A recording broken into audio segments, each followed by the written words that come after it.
Alors, d'abord, il convient de rappeler ce qu'est un crédit subprime. Un crédit subprime, c'est un crédit qui est destiné uniquement aux ménages les plus à risque sur l'économie américaine, en l'occurrence. Donc, c'est la frange de la population qui a le plus de chances de ne pas pouvoir rembourser ses emprunts. Ce qui s'est passé au début des années 2000, c'est la conjonction de deux événements qui sont d'ailleurs à peu près liés. C'est la première chose, la baisse des taux d'intérêt qui sont restés bas pour une période très très longue, donc à près de 1%, et dans le même temps la hausse de l'immobilier.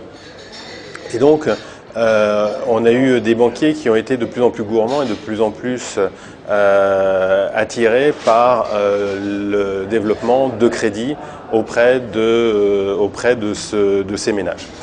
Alors, le vice était assez simple, c'est que pour attirer des ménages qui a priori ne pouvaient pas s'endetter, on a utilisé quelque chose qui est très développé aux États-Unis, qui est en fait le principe de refinancement. C'est-à-dire qu'en fait, aux États-Unis, dès lors qu'un bien immobilier commence à prendre de la valeur, eh bien, on peut monétiser une partie de cette réévaluation pour faire de nouveaux crédits.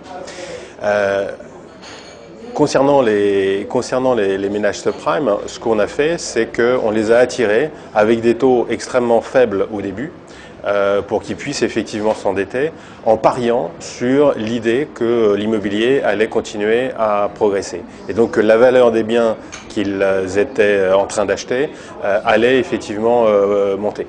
Et du même coup, on a bâti en fait tous ces crédits sur un concept de spéculation qui malheureusement était, de la plupart des cas, totalement ignoré de la part des ménages justement dits subprime. Alors, ce qu'il faut aussi mentionner, c'est que la crise de subprime donc, a explosé dès lors que les prix de l'immobilier ont justement commencé à ralentir, puis dès lors qu'ils ont amorcé leur baisse. Cependant, la crise des subprimes n'est pas la cause de la crise. C'est simplement un déclencheur. Et la vraie cause de la crise, c'est, je dirais, d'une manière générale, une bulle spéculative, bien sûr, sur le marché immobilier, mais aussi une bulle du crédit, d'une manière plus générale, qui ne pouvait qu'exploser à terme. Et c'est ce qui est arrivé en 2007-2008.